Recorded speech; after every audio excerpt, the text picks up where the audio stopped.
you have knowledge, but that knowledge hasn't been processed enough that it's moved from your mind to your heart. Because when it moves from your mind to your heart, you articulate it differently.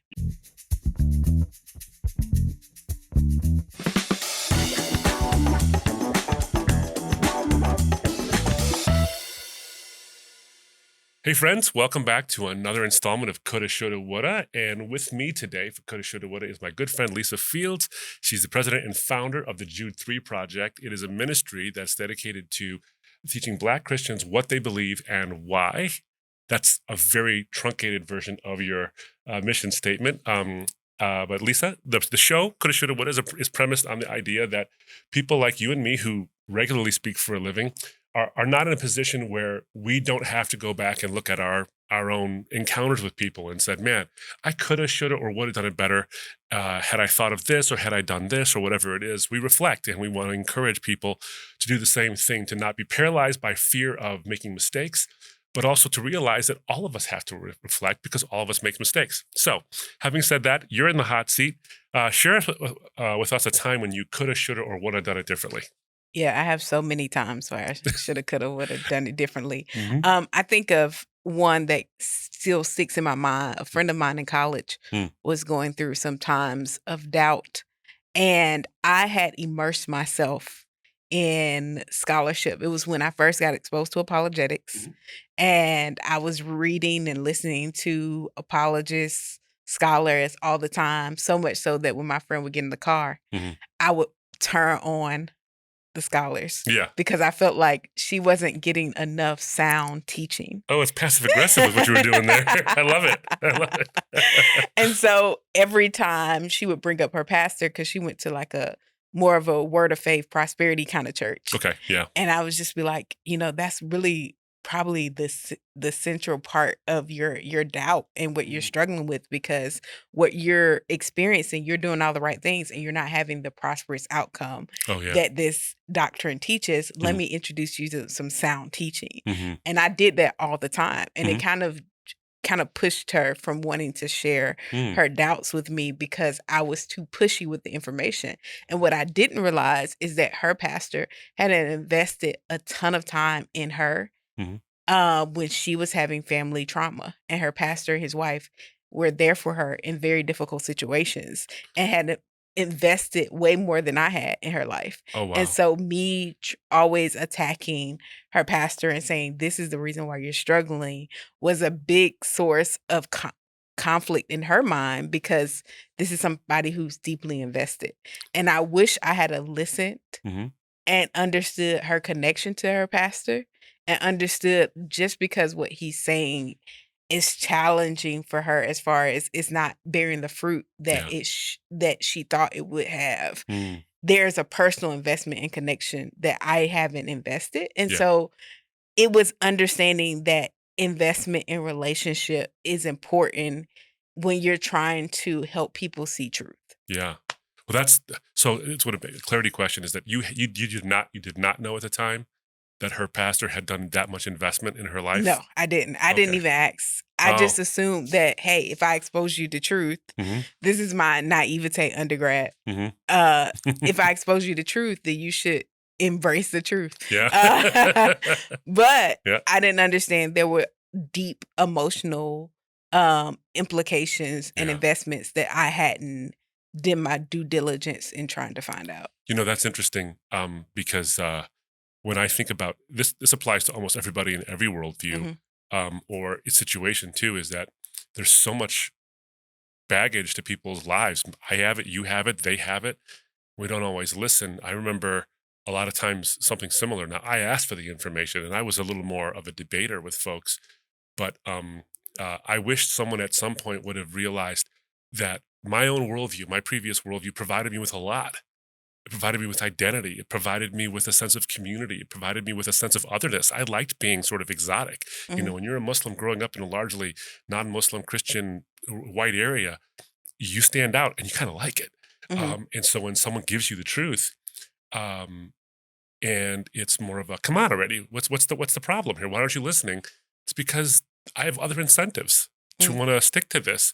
And in this instance, there are good reasons that she found I assume it was a woman, right? Yeah, Yeah. you said she. That's right. Yeah.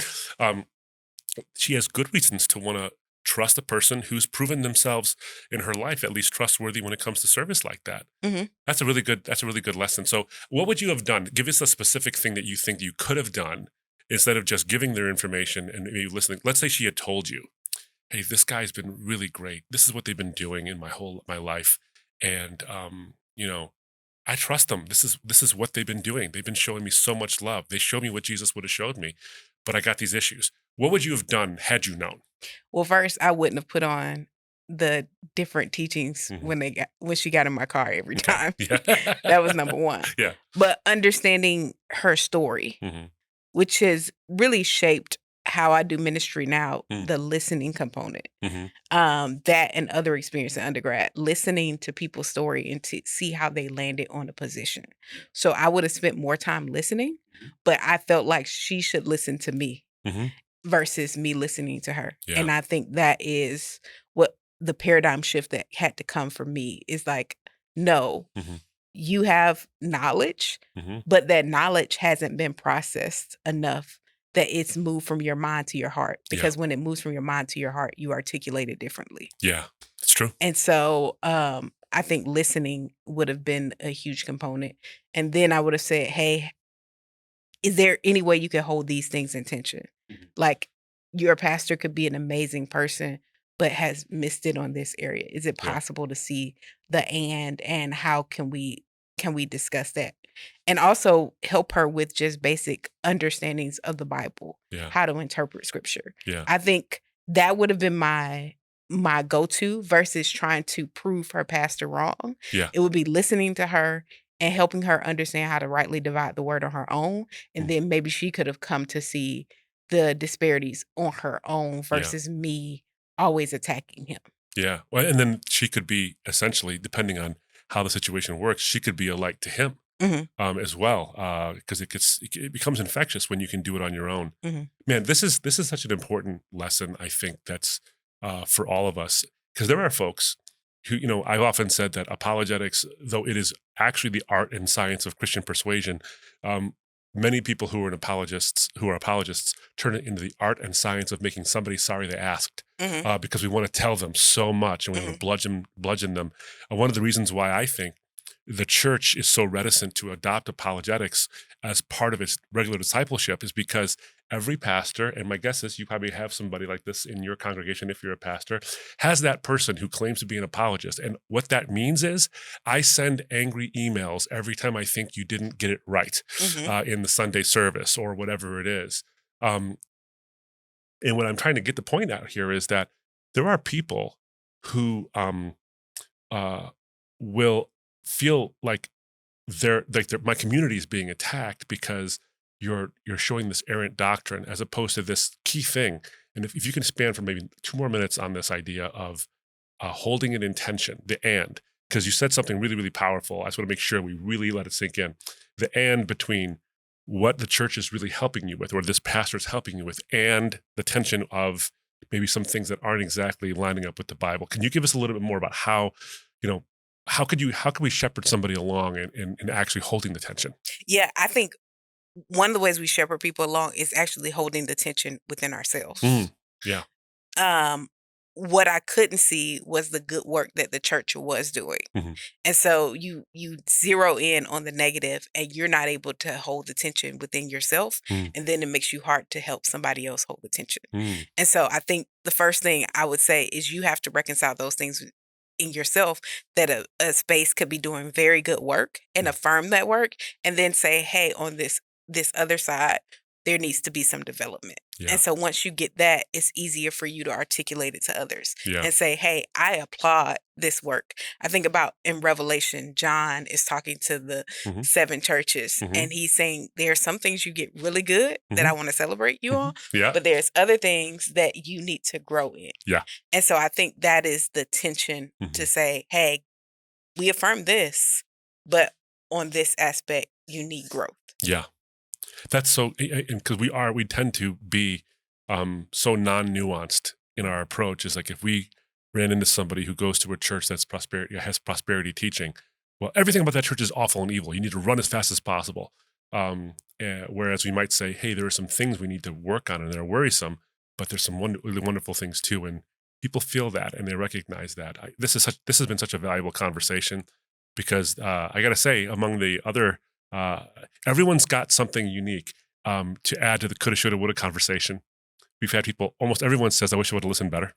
But your specific one is such a good one because it teaches us to make sure that we recognize and appreciate nuance in people's situations, Mhm. especially when we come up against some things that we're not so thrilled with in Yeah. terms of people's doctrines and Yeah. that kind of thing. Well, thank you for being on, Lisa. This was a really great conversation. They're always too short, but they're supposed to be short on coulda, shoulda, woulda. So thank you for sharing with Thank us. you for having me. Absolutely. Friends, Lisa Field's ministry is the Jude 3 Project. If you go to Project.org. jude3project.org. Yeah. Yep, I thought so. Jude3project.org.